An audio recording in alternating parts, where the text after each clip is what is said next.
میرا نہیں، تم کہتے ہو کہ ابراہیم یہ تمہارا رب ہے، تو یہ رب ہے تو ڈوب گیا ہے، تو مطلب ڈوبنے میں رب نہیں بنتا، رب تو ہمیشہ ہمیشہ رہے گا، اللہ ہمیشہ ہے، وہ تو ڈوبتا ہی نہیں، حدث تو اس پہ آتا ہی نہیں، اس میں تو تبدیلی چینجنگ آتی ہی نہیں، وہ ہمیشہ سے جیسے ہمیشہ رہے گا۔ تو جو چیزیں بدلتی ہیں حادث ہیں اور انتقال لیتی ہیں، اثر لیتی ہیں، چھوٹی بڑی ہوتی ہیں، ختم ہوتی ہیں، ایک نہیں تھی پھر ہوتی ہیں، یہ ساری حادث ہیں، یہ ساری بدلتی ہیں۔ تو جب ایسا ہے تو کہا آدھا ربی، تمہارے گمان میں یہ میرا رب ہے؟ فلما، پر جب افلا غابا، افلا جب وہ ڈوب گیا، قال لا، قال احب العافلین، میں ڈوبنے والوں کو تو پسند ہی نہیں کرتا، تسی رب پہ بنا دے کمینو، میں تو پسند نہیں کرتا، جو ڈوبتے ہیں میں انہیں پسند، اگر یہاں ڈوب رہے سی تو جو ڈوبتے ہیں میں انہیں پسند نہیں کرتا۔ کیا ان اتخذہم اربابا، کہ اس نے ان کو رب بنا لیا، کیا بنا لیا؟ کیا بنا لیا؟ رب بنا لیا۔ جن رب لا یجوز علیہ تغیر والانتقال، اور رب کے اوپر کوئی تغیر نہیں ہوتا، رب کے اوپر انتقال نہیں ہوتا، نہ تبدیلی ہوتی ہے، کیونکہ یہ تغیر، یہ تبدل لأنها من شان الحوادث، یہ تغیر اور تبدل جو ہوتی ہیں یہ حوادث کے کیا ہوتے ہیں؟ شان ہوتی ہے، حوادث کی شان میں ہوتی ہے۔ تو حادث چیز جو ہوتی ہے وہ مخلوق ہوتی ہے، وہ پیدا ہوتی ہے، تو حادث کی شان میں سے تغیر و تبدل، تو اللہ پاک تو اسے پاک ہے، وہ تو قدیم ہے۔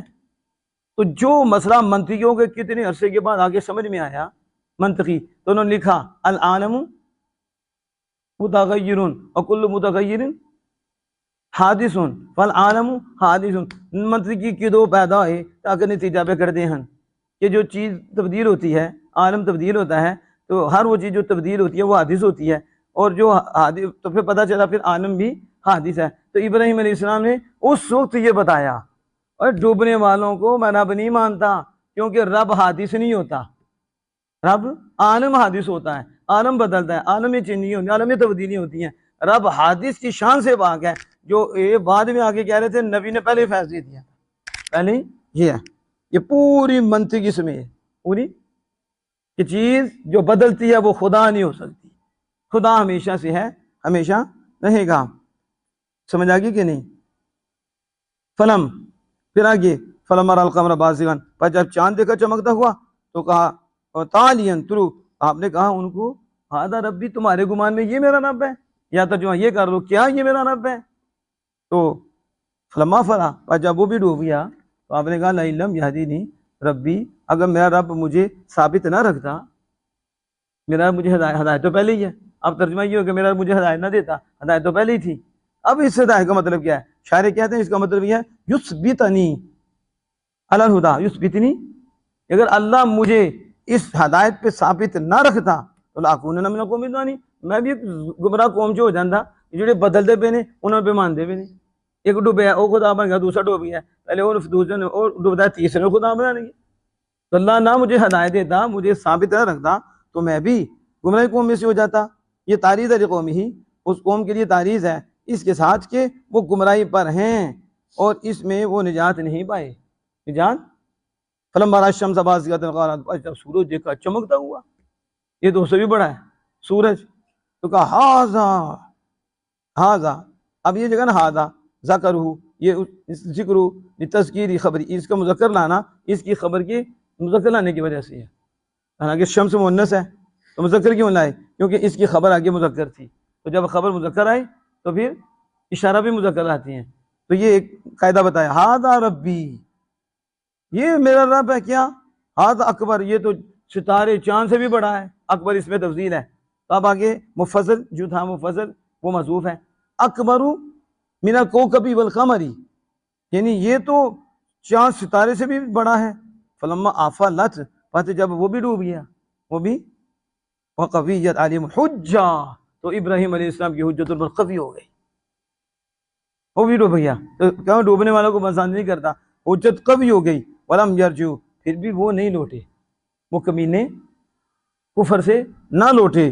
تو قال یا قوم انی بریء مما تشرکون، آپ نے کہا میری قوم میں اس سے بری ہوں جو تم شریک ٹھہراتے ہو، جو تم اللہ کا شریک ٹھہراتے ہو۔ کن کو؟ بتوں کو، باللہ تعالی، تم اللہ کا شریک ٹھہراتے ہو، اسنام اجنام محدثہ دی اب محتاجہ دی الی محدثین، تم بتوں کو خدا بناتے ہو اور اللہ کے شریک ٹھہراتے ہو، اور ان جسموں کو جو پیدا کیے گئے ہیں اور وہ محتاج ہیں ایک محدث کی طرف، ایک پیدا کرنے والے کی طرف، وہ اصنام جو محدث ہیں، محتاج ہیں ایک محدث کے، تو جس کے محتاج ہیں، ٹھیک ہے، اس کو تم مانتے نہیں اور محتاجوں کو خدا مانتے ہو، کمینوں، ان پیدا کیے ہوں کو خدا مانتے ہو۔ فقالوا له ما تعبد، تو انہوں نے اس کو کہا تم کس کی عبادت کرتے ہو؟ پھر انہوں نے کیا، عبادت معذوف ہے، ابراہیم تم کس کی عبادت کرتے ہو؟ آپ نے کہا انی وجہت وجہی للذی فطر السماوات والارض حنیفا وانا من المشرکین۔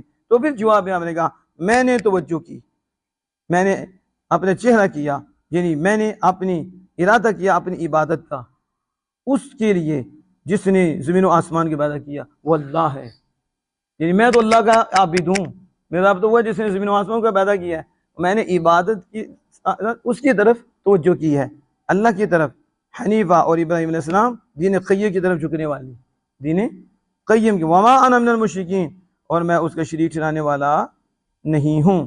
تو بس یہ کہا وحاجہ قوم، تو اس کی قوم آپ سے جھگڑ پڑی۔ اب حاجہ فعل ہے نا، وہ ضمیر مفعول بھی ہے، قوم فاعل ہے نا، تو اس کی قوم اس سے یعنی ابراہیم علیہ السلام سے کیا بڑی؟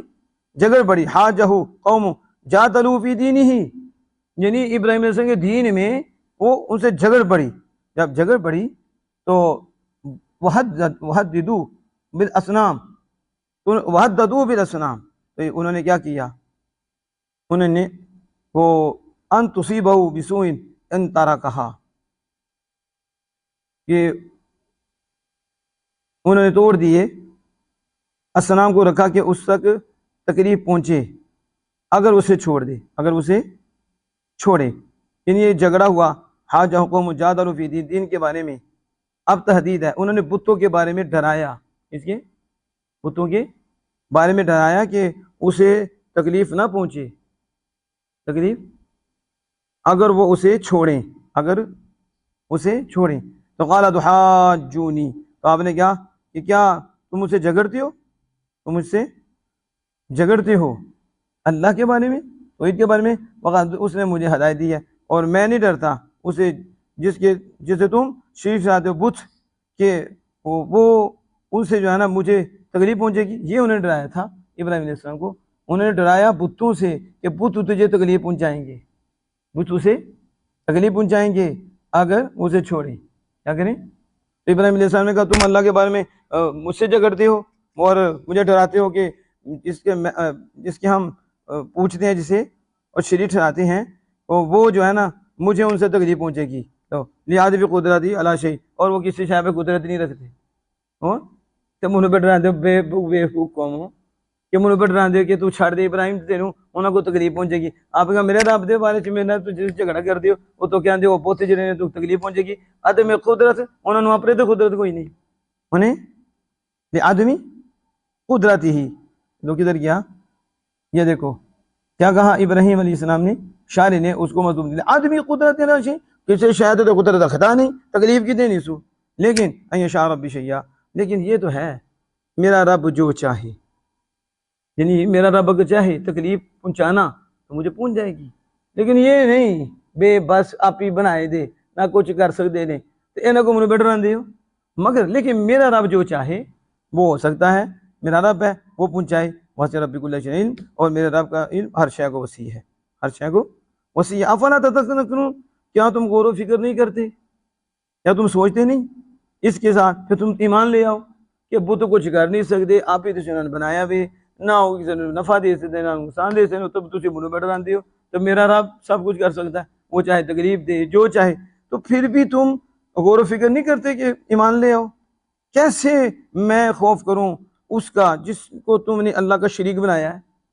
میں کیوں ڈرانا کو، نہ تدر نہ نفع دے سکتا نہ نقصان دے سکتا ہے، تو میں کس طرح ڈرا؟ اچھا تو پتھر بنا لو، جو پتھر ایک بنا لو، تو منو تسی بے ڈرا ہو، میں کو ڈرنا نہیں کی کرنا کمینے نے، یہ قدرتی کوئی نہیں، تو میں کیسے ڈروں جنہوں تو رب دا شریک ٹھہرایا تھا آپ نے ہاتھ نہ بنا کے، تو کیسے ڈروں میں اس سے؟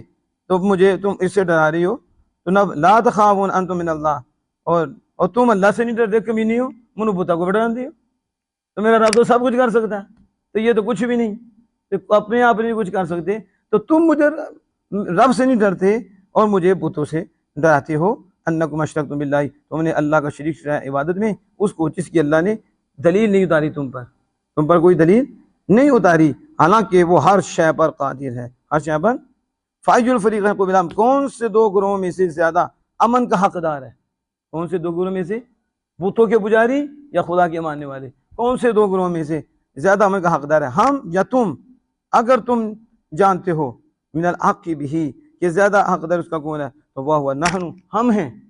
تو جب ہم ہیں تو فتبعوا، تو پھر کرو اس کی پیروی، پھر اس کی قال پھر الذین آمنوا ولم یلبسوا، تو وہ جو ایمان لائے تو لم یلبسوا ایمانہم، انہوں نے اپنے ایمان کو ظلم کے ساتھ کیا کر دیا؟ ملایا نہیں ہے، ظلم کے ساتھ یعنی شرک کے ساتھ نہیں ملایا۔ اس کے ساتھ جیسا کہ تفسیر کی گئی ہے اس کی حدیث پاک میں، یہی لوگ عذاب سے امن والے ہیں۔ اولئک لہم الامن، وہ ہیں جو عذاب سے امن والے نہیں، جنہوں نے بتوں کو ساتھ ملایا، اور یہ وہ ہیں کہ جو ایمان لائے اور انہوں نے ظلم کے ساتھ ایمان کو نہیں ملایا، شرک کے ساتھ۔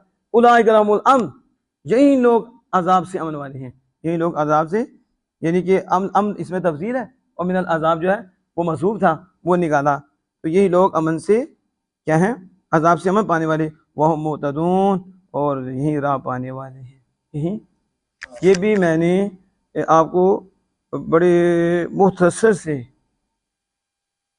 ٹائم میں رہ کر نا بتایا کہ اس طرح سمجھنا ہے۔ یہ سارے گرامر کے مطابق ہی میں کر رہا تھا، کہ آپ کو تعلق بتا رہا تھا کہ یہ گرامر اس طرح آپ نے سمجھنی ہے، پھر آپ نے اس کا تعلق دیکھنا ہے، پھر اس کی غرضیں دیکھنی ہے، کون سی عبارت محذوف ہے، کیوں نکالنا ہے محذوف ہے، اس کا تعلق ہے اس کے ساتھ ہے، یہ تو انکمپلیٹ بات ہو جائے گی۔ تو یہ محذوفات بھی نکالنے پڑتے ہیں، پھر اس کے متعلق نکالنے پڑتے ہیں، کہاں مفعول بھی، کہاں مفعول بھی، اس کا ترجمہ کیسے ہوگا، کیا، پھر جا کر آپ کو سمجھ آئے گی تو سمجھائیں گے نا، یہ صرف سکالر ہی بننا ہے جی، ٹھیک ہے۔ ایک پڑھی آپ ہی تو اتنے بیٹھ کے مان کے شیطان ہر قیاس کرنا، میں مٹی کہاں کا بناؤں، وہ مٹی کا بناؤں۔ سب سے پہلے جس نے قیاس کیا وہ شیطان تھا۔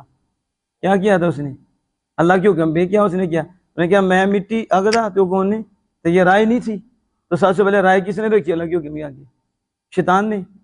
تو رائے قرآن کے تابع ہے، رائے حدیث کے تابع ہے، یہ نہیں ہے نعوذ باللہ کہ آپ قرآن کو نیچے رکھیں، جیسے شریعت کے بعد میری بات کو پیچھے کر، اپنی بات، تیری بات نہیں چلے گی، بات آمنہ کے لال کی چلے گی، بات خالق کائنات کی چلے گی۔ شریعت کے آگے رائے نہیں چلتی، شریعت کے آگے شریعت چلتی ہے، لیکن شیطان نے اللہ کے حکم کے آگے رائے چلائی، کیا چلائی تھی؟ رائے۔ تو رائے والا کام نہیں، علم کیا کرنا؟ سیکھنا، پھر سے سمجھنا، سمجھ کے پھر اسے آگے پھیلانا، اس طرح آمنہ کے لال کی شریعت کے نور گلی گلی میں عام کرنا ہے۔ اللہ جل وعلا سے دعا ہے کہ مالک حق کی توفیق عطا فرمائے، قرآن کا نور ہمیں نصیب فرمائے، سمجھنے سمجھانے کی توفیق عطا فرمائے۔ آخر